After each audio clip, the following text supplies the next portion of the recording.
Magsitayo po ang lahat.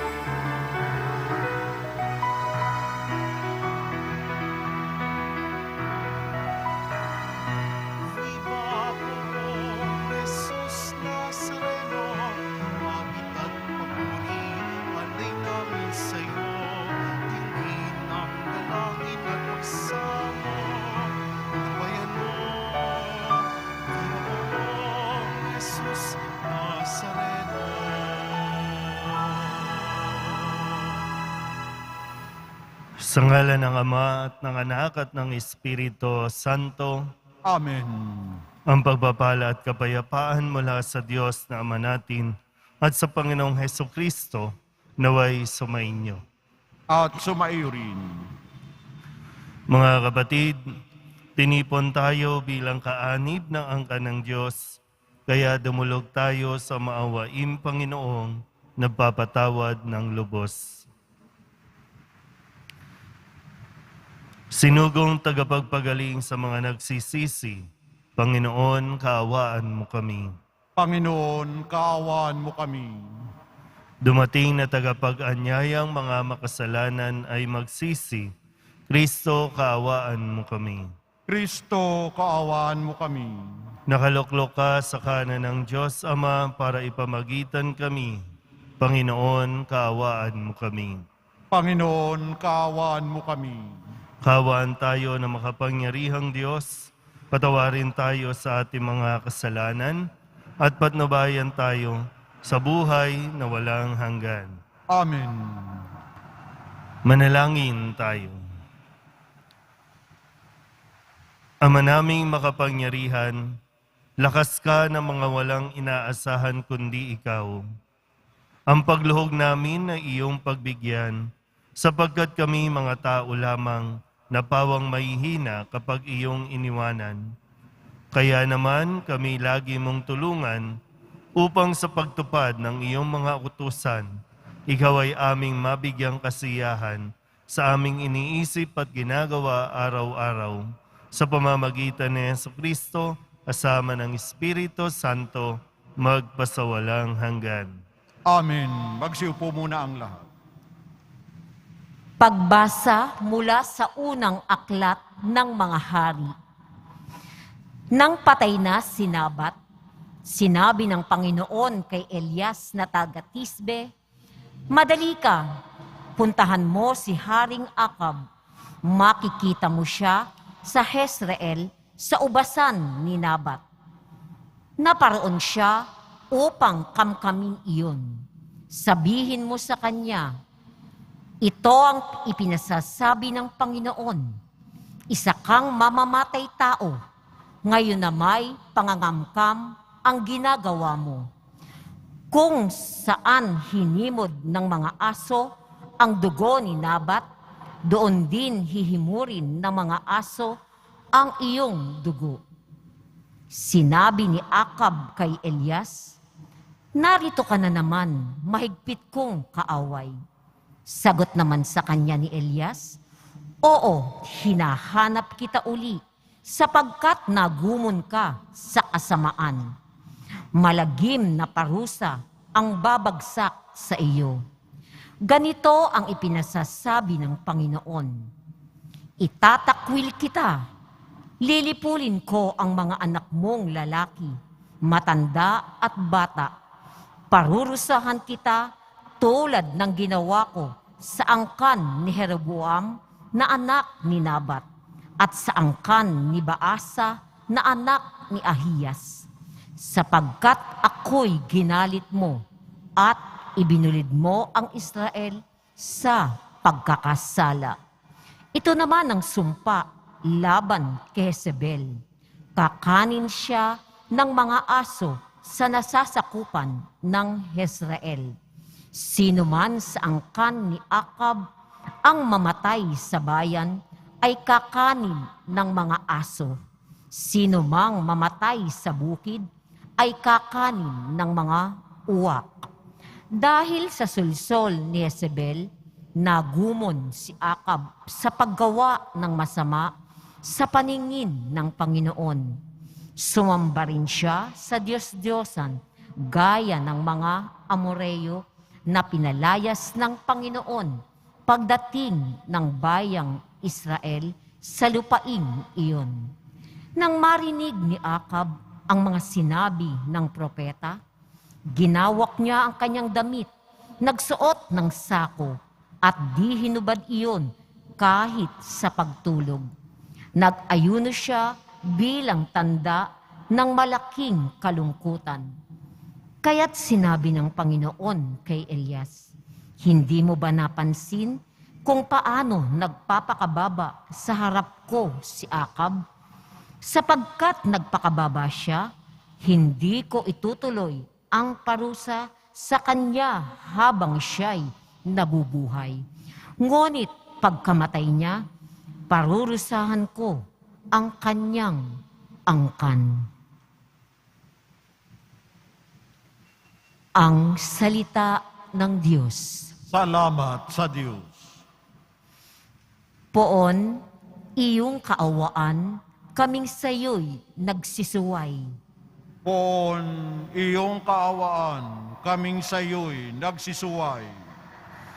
Ako'y kaawaan, o mahal kong Diyos, sang-ayon sa iyong kagandahang loob. Mga kasalanan ko'y iyong pawiin, ayon din sa iyong pag-ibig sa akin. Hugasan mo sana ang aking karumhan, dalisayan mo ang aking kasalanan. Poon, iyong kaawaan, kaming sayo'y nagsisuway. Ang pagsalansang ko ay kinikilala, laging nasa isip ko at alaala. Sa iyo lang ako nagkasalang tunay, at ang nagawa ko'y di mo nagustuhan. Poon, iyong kaawaan, kaming sayo'y nagsisuway.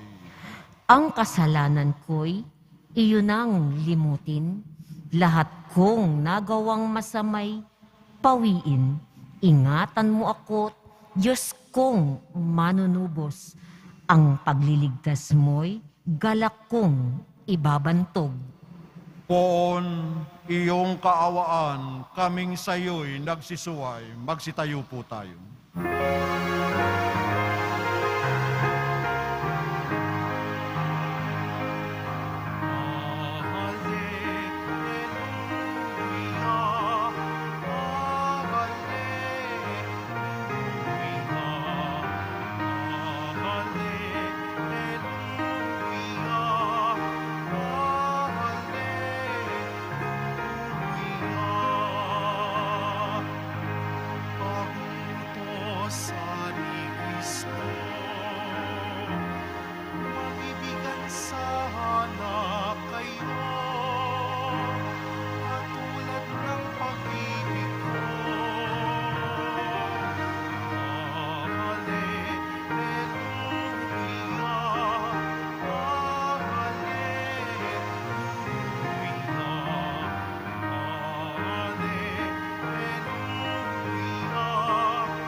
Sumainyo ang Panginoon. At sumayo rin. Ang mabuting balita ng Panginoon ayon kay San Mateo. Papuri sa iyo, Panginoon. Noong panahong iyon, sinabi ni Jesus sa kanyang mga alagad, narinig na ninyong sinabi, ibigin mo ang iyong kaibigan at kapuotan mo ang iyong kaaway. Ngunit ito naman ang sabi ko, ibigin ninyo ang inyong mga kaaway at idalangin ninyo ang mga umuusig sa inyo, upang kayo'y maging tunay na anak ng inyong amang nasa langit. Sapagkat pinasisikat niya ang araw sa masasama at sa mabubuti, at pinapapatak niya ang ulan sa mga banal at sa mga makasalanan. Kung ang mga umiibig sa inyo ang siya lamang ninyong iibigin, ano pang gantimpala ang inyong hihintayin? Hindi ba't ginagawa rin ito ng mga publikano? At kung ang binabati lamang ninyo'y ang inyong mga kapatid, ano ang nagawa ninyong higit kaysa iba? Ginagawa rin iyon ng mga hintil. Kaya dapat kayong maging ganap gaya ng inyong amang nasa langit. Ang mabuting balita ng Panginoon. Pinupuri ka namin, Panginoong Heso Kristo. Magsiupo po ang lahat. Isang magandang araw po sa inyong lahat. Ito po ang para sa akin, isa sa pinakamabigat na ipinapagawa ng Poong Jesus Nazareno bilang alagad, bilang pari, bilang deboto ng Nazareno. Ito yung utos niya na kadalasan ay hindi natin pinakikinggan. Hindi ko alam kung gaano kalinaw ang pagkakabigkas ko o sadyang nagbibingi-bingihan tayo pagdating sa bagay na ito. Sino ba sa atin ang walang kaaway? Sino ba sa atin ang hindi nakaranas awayin? Lalo pa ngayon, no? Ang dami-daming magkakaaway. Madali lang makipag-away. Madali rin tayong mag-react. Gamit ang social media, parang wala nang katapusan ng awayan. Hindi matapos-tapos. Kasi kapag may nang away, hindi mapigilan ang sarili, hindi makapagtimpi, kasi kung may mang-away, kahit sa salita lang, sasagot at sasagot tayo agad. Kasi nga, para sa atin, ay hindi pwedeng api-apihin tayo. Hindi pwede yan. Kailangan patunayan natin na hindi tayo basta-basta pwedeng ganyanin. Okay lang sana kung hindi tayo nagsisimba. Parang pwede pang ma-justify. Hindi kasi nila alam yung utos ni Jesus. Pero nakakalungkot, mismong taong simbahan, palasimba, ang mahilig makipag-away, ang hindi makapagtimpi na hindi sumagot. Malinaw naman ang sabi ni Kristo, ngayon, sinasabi ko sa inyo, kung ano ang dapat gawin. Ibigin ang kaaway. Ibigin ang kaaway.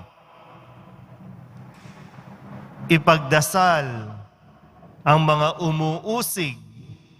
Pag sinabing umuusig, mga nagpapahirap. Nagpapahirap ng kalooban, nagpapahirap ng buhay mo. Pero ang tanong nga, nagawa ba natin kahit minsan yung ipagdasal ang kaaway natin o ang umaaway sa iyo? Ano yung, pwedeng, okay, pinagdadasal. Ano yung pinagdadasal? Sana mawala na siya sa mundong ito. Yun ba? Ganun ba yung gustong sabihin ni Jesus? Ipagdasal mo na lang. Kukunin din ni Lord yan. Sabi kasi, no, para maging ganap tayong katulad, no, maging ganap na tunay na anak ng Diyos, maging ganap na Kristiyano, ito yun. Para maging ganap. Unless hindi natin concern talaga yun. Dahil marami sa atin, ang concern dito, humingi lang ng pera. Humingi lang ng kung ano-ano. Yun lang eh. Kaya walang katapusan. Alam niyo kung makikipag-away tayo na makikipag-away, isipin mo yung magiging consequences niyan. Kasi ang pakikipag-away po, no? Kumbaga, marami tayong nagagawang kasalanan. Pag nakikipag-away tayo, umaabot sa punto na sinisiraan na natin ang tao. Maraming pangit na nangyayari kapag ang isang tao namumuhay sa galit. At hindi lang tayo ang apektado. Marami ang nadadamay, mga inosente ang nadadamay. Kung maraming nakikisawsaw na hindi naman, na wala naman dapat doon, pero mas maraming inosente ang nadadamay. At tinan niyo po yung kwento sa unang pagbasa dahil sa ginawa ni Haring Akab kay Nabat. Para makuha yung lupa ni Nabat na ipapatay si Nabat ni Haring Akab at ni Jezebel. At ito yung parusa ng Diyos. Mga anak, mga kalahi, bata, matanda, magsasuffer, maghihirap dahil sa ginawa ni Akab.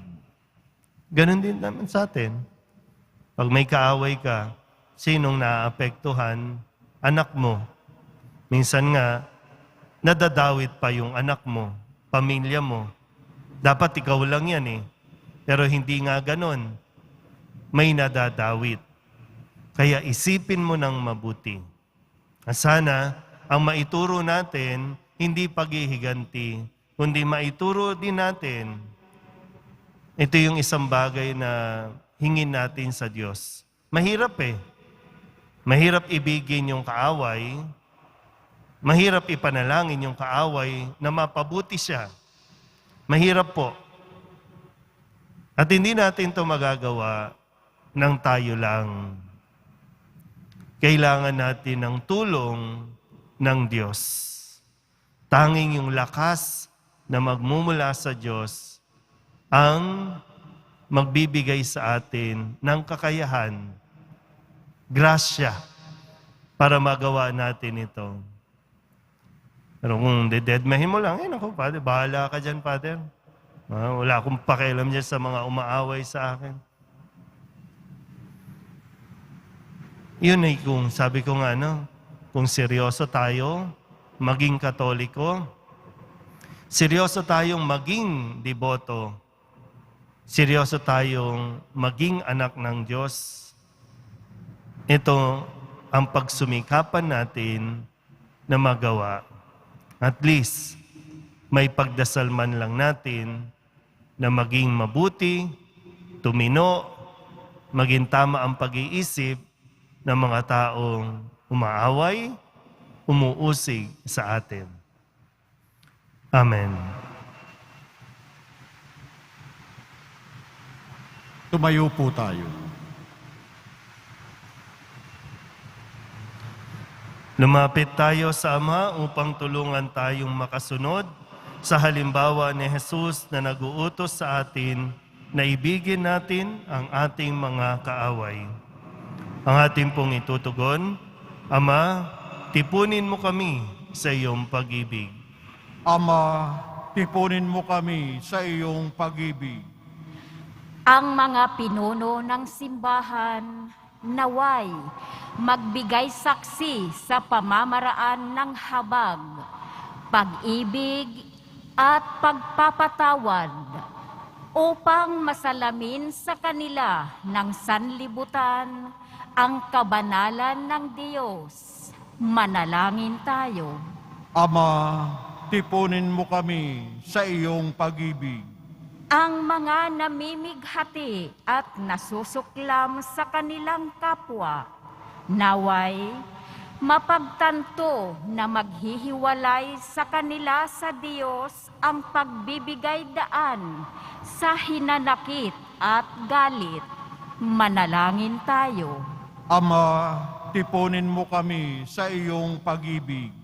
Ang mga pamilyang nagkahiwa-hiwalay at sinira ng hindi pagbibigay halaga sa bawat isa, naway muli nilang matagpuan ang dating alab ng pagsasama at pagkakasundo. Manalangin tayo. Ama, tipunin mo kami sa iyong pag-ibig. Ang mga may sakit, naway makamit ang kapayapaan ng kaisipan at kalooban na nagmumula sa kanilang pagkakaunawa at pagtanggap sa kahalagahan ng kanilang pakikihati sa pagdurusa ni Kristo. Manalangin tayo. Ama, tipunin mo kami sa iyong pag-ibig. Ang mga pumanaw, naway makihati sa kapayapaan at kaligtasan ng paghahari ng Diyos. Manalangin tayo. Ama, tipunin mo kami sa iyong pag-ibig. Idulog din natin sa Panginoon ang ating mga personal na kahilingan at mga panalangin para sa ating mga pamilya. Ganon din ang lahat ng mga misang pasasalamat, espesyal na intensyon at mga kaluluwa na inihiling na ipagdasal sa misang ito.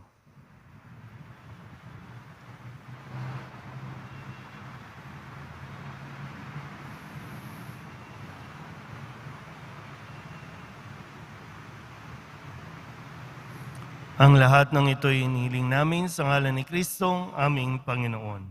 Amen. Magsiupo po ang lahat.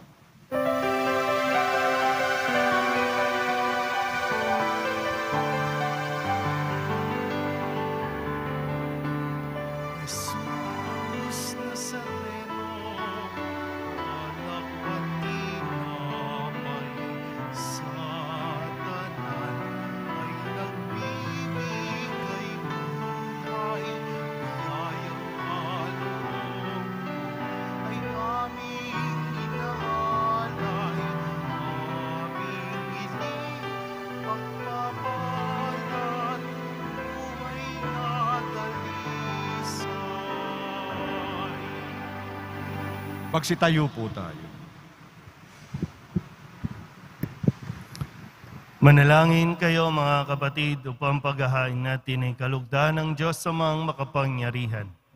Tanggapin nawa ng Panginoon itong paghahain sa iyong mga kamay, sa kapurihan niya at karangalan, sa ating kapakinabangan at sa buong sambayanan niyang banal. Ama naming lumikha, kami ginawa mong may angking katauhan na dapat pakainin at pangalagaan at iyong dinudulutan ng banal na pakikinabang.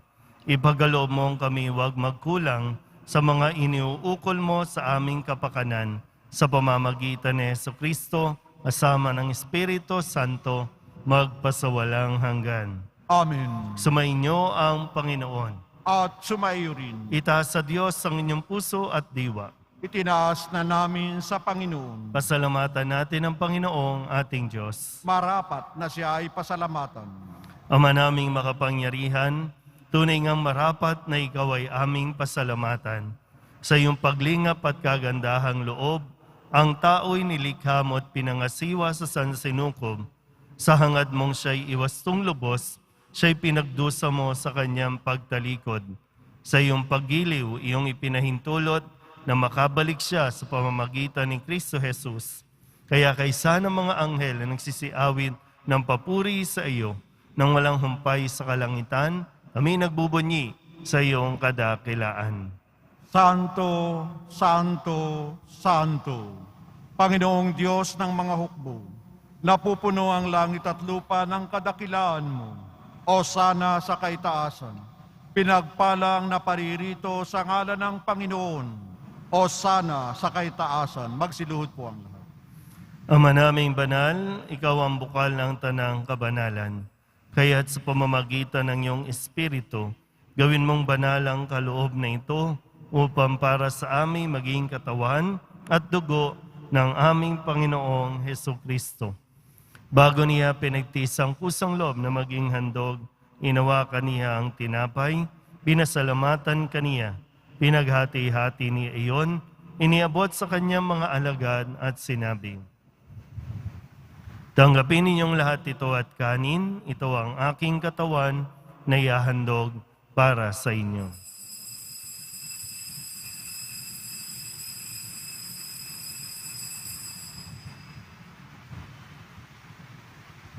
Kaya hindi naman ang matapos ang hapunan, hinawakan niya ang kalis, muli kaniyang pinasalamatan. Inabot niya ang kalis sa kanyang mga alagad at sinabi, "Tanggapin ninyong lahat ito at inumin. Ito ang kalis ng aking dugo, ng bago at walang hanggang tipan. Ang aking dugo na ibubuhos para sa inyo at para sa lahat, sa ikapagpapatawad ng mga kasalanan. Gawin ninyo ito sa pag-alaala sa akin."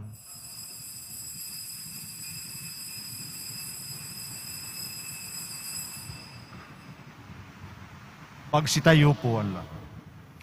Ipagbunyi natin ang misteryo ng pananampalataya. Si Kristo'y namatay, si Kristo'y nabuhay, si Kristo'y babalik sa wakas ng panahon.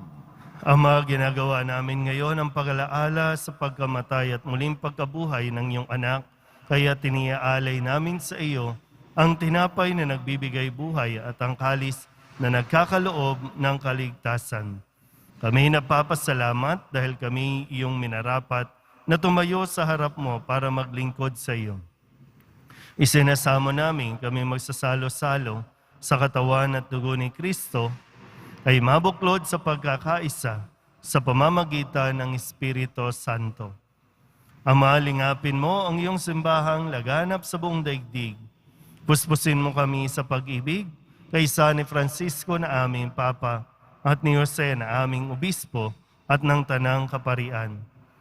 Alalahanin mo rin ang mga kapatid naming nahimlay na may pag-asang sila'y muling mabubuhay, kaya hindi ng lahat ng mga pumanaw. Kawaan mo sila at patuloyin sa iyong kaliwanagan. Kawaan mo at pagindapating kaming lahat na makasalo sa iyong buhay na walang wakas. Kaysa ng mahal na Birhen Maria na ina ng Diyos, ng kabiyak ng puso niyang si San Jose, kaysa ng mga apostol at ng lahat ng mga banal na namuhay dito sa daigdig ng kalugod-lugod sa iyo, may pagdiwang nawa namin ang papupuri sa kararangal mo sa pamamagitan ng iyong anak na aming Panginoong Hesukristo. Sa pamamagitan ni Kristo, kasama niya sa Kanya, ang lahat ng parangal at papuri ay sa iyo, Diyos Amang makapangyarihan, kasama ng Espiritu Santo, magpasawalang hanggan.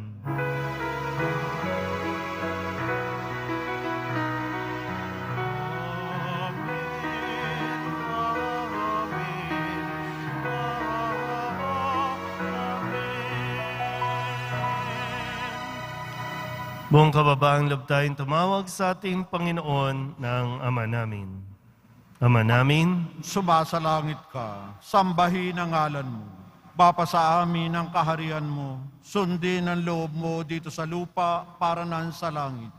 Bigyan mo kami ngayon ng aming kakanin sa araw-araw at patawarin mo kami sa aming mga sala para ng pagpapatawad namin sa nagkakasala sa amin. At huwag mo kaming ipahintulot sa tukso at iadya mo kami sa lahat ng masama. inihiling namin kami iadya sa lahat ng masama, pagkalooban ng kapayapaan na araw-araw, iligtas sa kasalanan at ilayo sa lahat ng kapahamakan, samantalang aming pinananabikan ang dakilang araw ng pagpapahayag ng tagapagligtas naming si Hesukristo.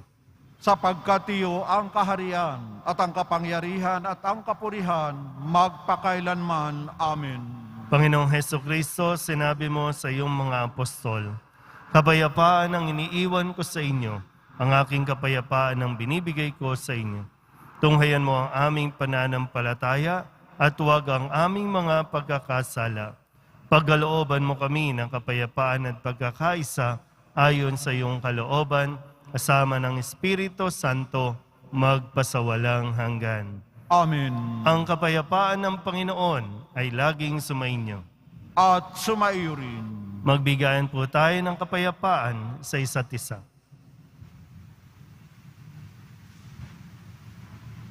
Kordero ng Diyos na nag-aalis ng mga kasalanan ng sanlibutan, maawa ka sa amin. Kordero ng Diyos na nag-aalis ng mga kasalanan ng sanlibutan, maawa ka sa amin. Kordero ng Diyos na nag-aalis ng mga kasalanan ng sanlibutan, ipagkaloob mo sa amin ang kapayapaan. Magsiluhod po ang lahat.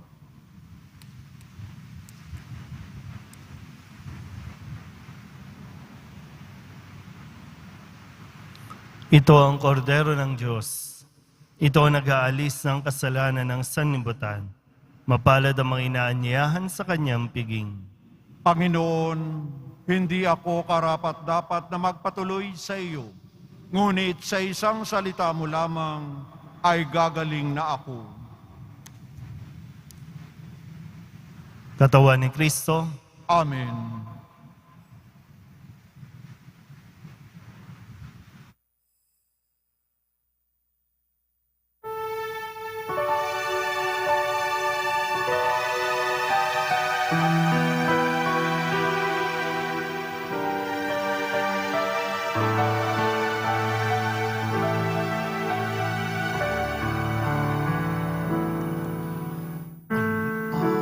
Atas ko sa inyo, mga kaibigan ko, ay magmahalan kayo tulad ng pagmamahal ko sa inyo. May higit pa kayang dakila sa pag-ibig na laang ialay ang buhay alang-alang sa kaibigan. Kayo nga'y kaibigan ko, kung matutupad ninyo ang iniaatas ko. Kayo'y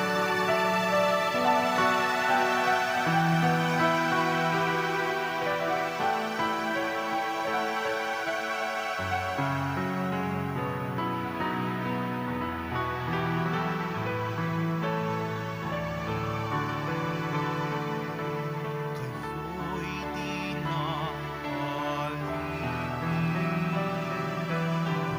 di kaibigan ko,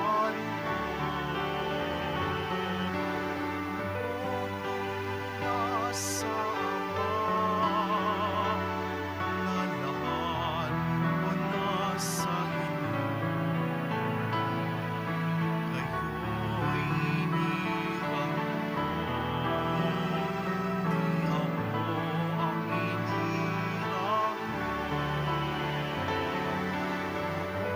Kung umayo kayo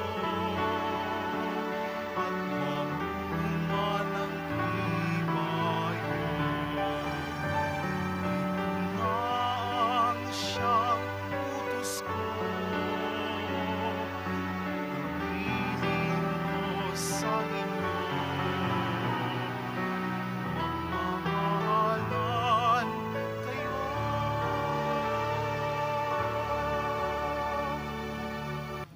Tumayo po tayo. manalangin tayo.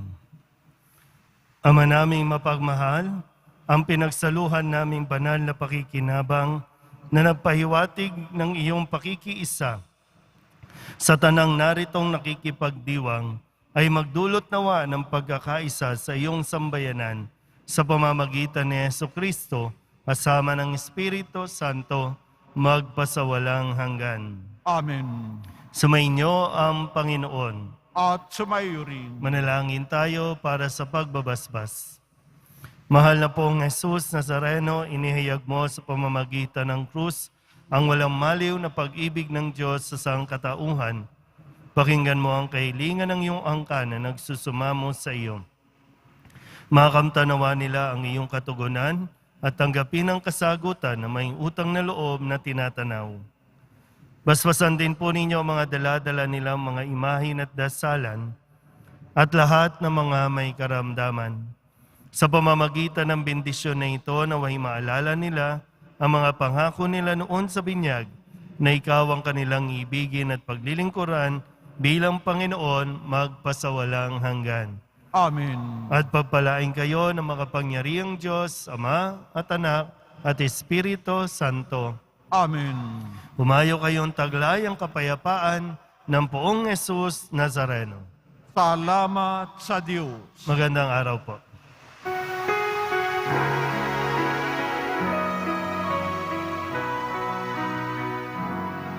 Nuestro Padre Jesús Nazareno, sinasamba ka namin. Iniinturo ka namin. Aral mo ang aming buhay at kaligtasan.